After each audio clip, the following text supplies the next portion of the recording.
Friends, welcome back to new video. As we have discussed in the last video कि हम accounting से शुरू करने वाले हैं अपना CUET के लिए जो प्रिपरेशन है वो आप यहाँ से अकाउंटिंग से स्टार्ट करेंगे। लेकिन इसका मतलब ये बिल्कुल भी नहीं है कि ये सिर्फ CUET के स्टूडेंट्स के लिए ही है।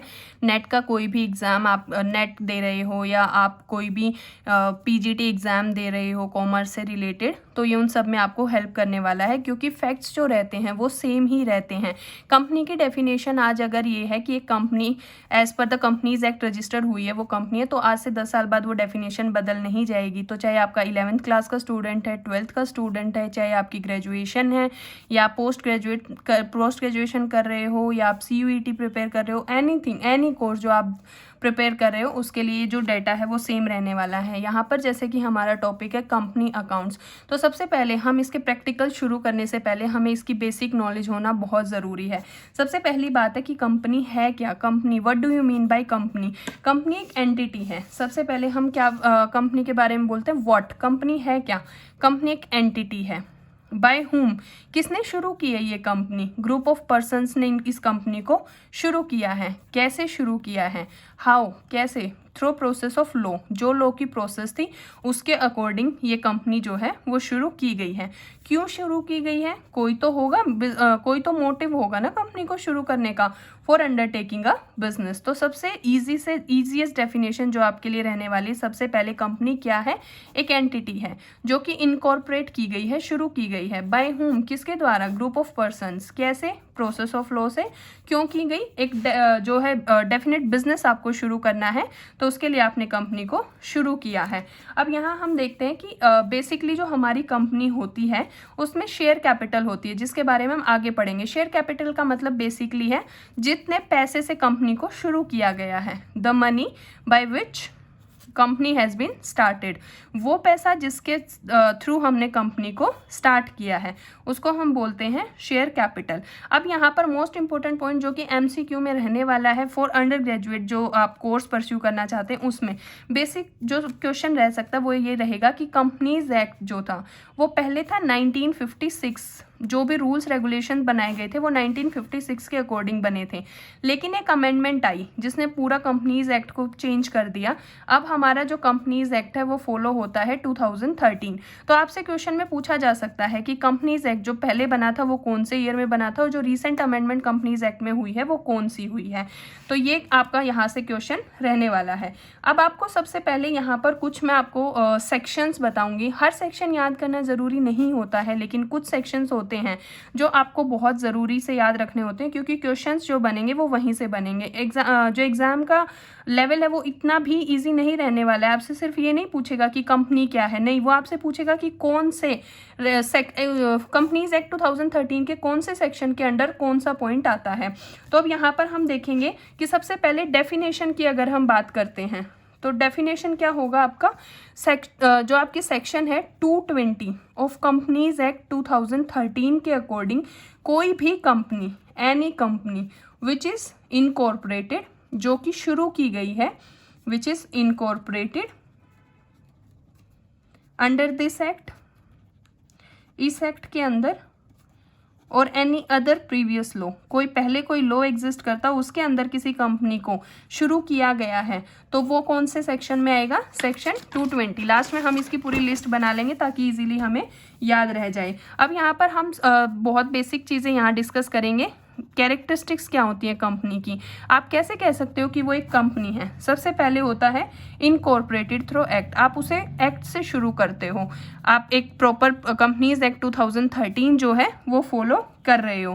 फिर उसकी सेपरेट लीगल एंटिटी होती है, आप एक कंपनी को शू कर सकते हो, एक कंपनी पर आप केस जो है वो अलग से कंपनी के नाम पे रजिस्टर कर सकते हैं।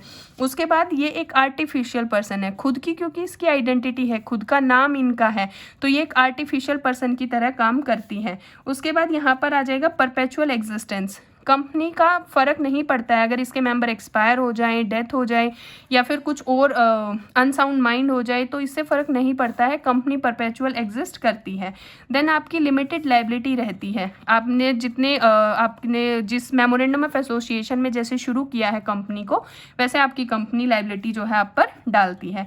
Then transferability of share, private companies में थोड़ा रहता है इशू ट्रांसफरेबिलिटी ऑफ शेयर्स को लेके, लेकिन जो पब्लिक कंपनीज़ होती हैं उनमें आप इजीली शेयर्स को ट्रांसफ़र कर सकते हैं।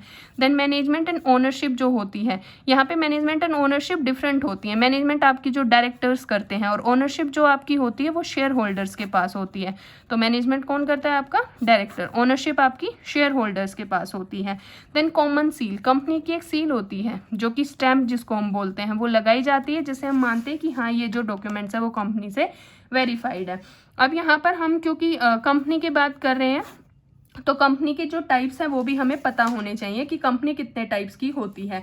हम यहाँ पर एक बहुत ही इजी वे में कंपनी की सीखते हैं जिसमें हम साथ साथ सेक्शंस को भी देखेंगे। First one is our one person company, एक ऐसी कंपनी जो किसी एक इंसान ने शुरू की है, नाम ही बता रहा है। सेक्शन 262 जो होती है वो वन पर्सन कंपनी के लिए होता है। देन प्राइवेट कंपनी जो होता है आपकी वो सेक्शन 268 के अंदर आता है। देन आपकी पब्लिक कंपनी जो है, पब्लिक कंपनी आपकी आती है सेक्शन 271 के अंडर। कंपनीज एक्ट 2013 के सेक्शन 271 के अंडर आपकी पब्लिक कंपनी रहती है। प्राइवेट कंपनी 268 के अंडर आती है और वन पर्सन कंपनी सेक्शन 262 के अंडर आती है। अब इसका जैसे नाम ही आपको बता रहा है तो ये क्या है आपकी वन पर्सन कंपनी। तो एक पर्सन शुरू करेगा, वो पर्सन क्या होगा? रेजिडेंट भी होगा और सिटीजन भी होगा इंडिया का, रेजिडेंट एंड सिटीजन। उसके बाद most important point, not for charitable purpose. आप चैरिटेबल पर्पस के लिए शुरू नहीं करोगे, मतलब आप दान कर रहे हो ऐसा कुछ नहीं है, आपको एक बिजनेस रन करना है। अब ये आपका जो वन पर्सन कंपनी है ये नॉन बैंकिंग फाइनेंशियल एक्टिविटीज़ जो होती हैं, यानी नॉन बैंकिंग फाइनेंशियल कंपनी जो है वो स्टार्ट नहीं कर सकता है वन पर्सन कंपनी आपकी। देन आपका पेड अप कैपिटल जो होती है वो आपकी मैक्सिमम कितनी होनी चाहिए आपकी? 50 लाख। 50 लाख से ज़्यादा आपकी पेड अप कैपिटल यहाँ पर नहीं रहती है। एंड देन आपकी जो एवरेज एनुअल टर्नओवर है आपकी 3 इयर्स की, एवरेज एनुअल टर्नओवर मतलब आप जितनी सेल्स कर रहे हो वो आपकी 2 करोड़ से ज़्यादा नहीं होनी चाहिए। ये आपकी वन पर्सन कंपनी की कुछ मिनिमम रिक्वायरमेंट्स हैं। इसमें एक रिक्वायरमेंट और है नंबर ऑफ डायरेक्टर्स की। डायरेक्टर्स आपके कितने होने चाहिए? मिनिमम आपका 1 डायरेक्टर होना चाहिए और मैक्सिमम आपके 15 डायरेक्टर्स हो सकते हैं, इससे ज़्यादा आप डायरेक्टर्स को अपॉइंट नहीं कर सकते हो। देन हमारा आता है प्राइवेट कंपनी। प्राइवेट कंपनी का सेक्शन आपको ध्यान रखना है, आप चाहो तो एक लिस्ट बना लेना। सेक्शन 268 जो है वो आपका प्राइवेट कंपनी के लिए यूज़ किया जाता है। यहाँ पर प्राइवेट कंपनी की सबसे बड़ी फीचर ये है कि आपको ट्रांसफ़र ऑफ शेयर्स के लिए रिस्ट्रिक्ट कर देता है, आप शेयर्स इजीली ट्रांसफ़र नहीं कर सकते हो। यहाँ पर फिर वही आपके जो डायरेक्टर्स की लिमिट है वो 2 है मिनिमम, और मैक्सिमम जो है वो आपकी 2 और मैक्सिमम जो है 15 है आपके डायरेक्टर्स की लिमिट। लेकिन वही बात करें अगर मेंबर्स की तो यहाँ पर जो मिनिमम मेंबर्स होंगे वो 2 होंगे और मैक्सिमम मेंबर्स होंगे आपके वो 200 होंगे। ये आपके मेंबर्स के लिए लिस्ट वो है। लेकिन यहाँ पर पेड अप कैपिटल का एक पॉइंट आता वो है, अगर आप पहले की बुक्स उठा के देखोगे तो आपको प्राइवेट सेक्टर के लिए भी यानी प्राइवेट कंपनी के लिए भी minimum paid up capital defined होती थी। लेकिन एज पर कंपनीज एक्ट 2013 के अकॉर्डिंग कंपनीज़ को अब किसी भी चाहे वो प्राइवेट कंपनी हो या वो आपकी पब्लिक कंपनी हो, कोई मिनिमम पेड अप कैपिटल जो है होल्ड करने की ज़रूरत नहीं होती है। तो जो मिनिमम पेड अप कैपिटल वाला टैग है वो कंपनीज से हटा दिया गया है। तो अगर आपसे पूछ सकता है, जो एग्जामिनर है वो आपसे पूछ देगा कि मिनिमम पेड अप कैपिटल जो है वो कितनी है, आपको कंफ्यूज करने के लिए नो लिमिट या 10 करोड़ 5 करोड़ 6 करोड़ वो आपको एज पर ऑप्शन दे सकता है, लेकिन आपको पता होना चाहिए। या फिर वो आपसे ये पूछ देगा कि कौन से एक्ट में मिनिमम पेड अप कैपिटल थी और कौन से एक्ट में मिनिमम पेड अप कैपिटल जो है वो नहीं है। तो यहाँ पर एक क्वेश्चन और बनता है कि जो प्राइवेट कंपनीज होती हैं वो आपकी सिक्योरिटीज़ को पब्लिक को इशू नहीं कर सकती। जो प्राइवेट कंपनीज हैं कांट इशू सिक्योरिटीज़, जो भी उनकी शेयर्स हैं या आपके डिबेंचर्स हैं जो भी हैं वो आप पब्लिक को इशू नहीं कर सकते हो। ये यहाँ पर सबसे बड़ा पॉइंट प्राइवेट के लिए रहता है। देन अवर पब्लिक कंपनी काउंट्स, हम पब्लिक कंपनी की बात करते हैं तो पब्लिक कंपनी हमारी कौन से सेक्शन में आती है, एज पर सेक्शन 271 हमारी पब्लिक कंपनी रहती है।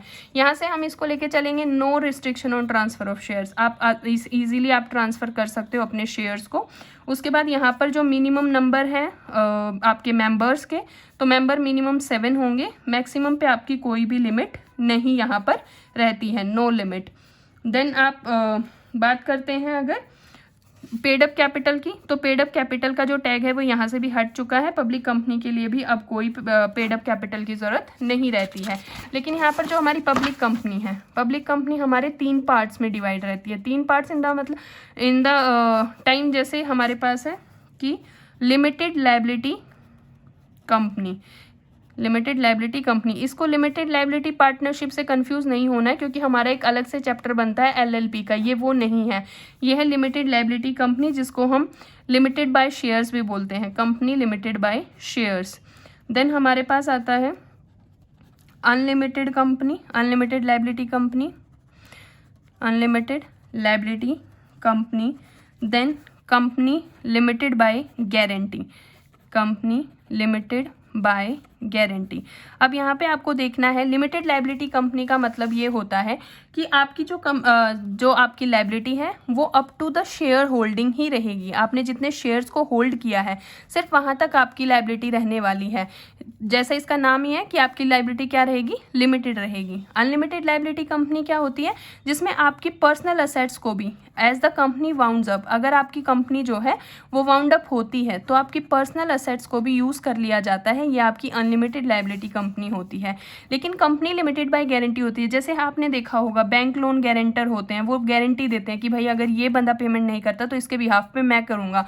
तो मेमोरेंडम ऑफ एसोसिएशन में पहले ही एक क्लोज फॉर्म करवा लिया जाता है कि अगर कल को कंपनी वाउंड अप होती है तो हर मेंबर गारंटी देता है कि अप टू दैट अमाउंट हम लोग पे करेंगे। तो वो जो गारंटी का अमाउंट है उसी को हम क्या बोलते हैं, कंपनी लिमिटेड बाय गारंटी।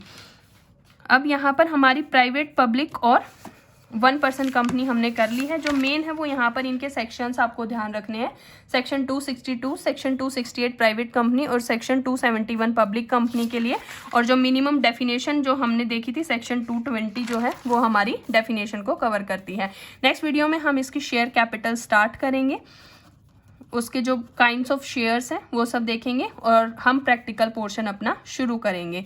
तब तक आप जितनी वीडियो मैंने आपको कराई आप एक बार उनको देख लीजिए और साथ साथ आप जो इकोनॉमिक्स से रिलेटेड या मार्केटिंग से रिलेटेड जितनी भी वीडियो चैनल पे पड़ी आप तब तक वो देख सकते हैं। Thank you so much.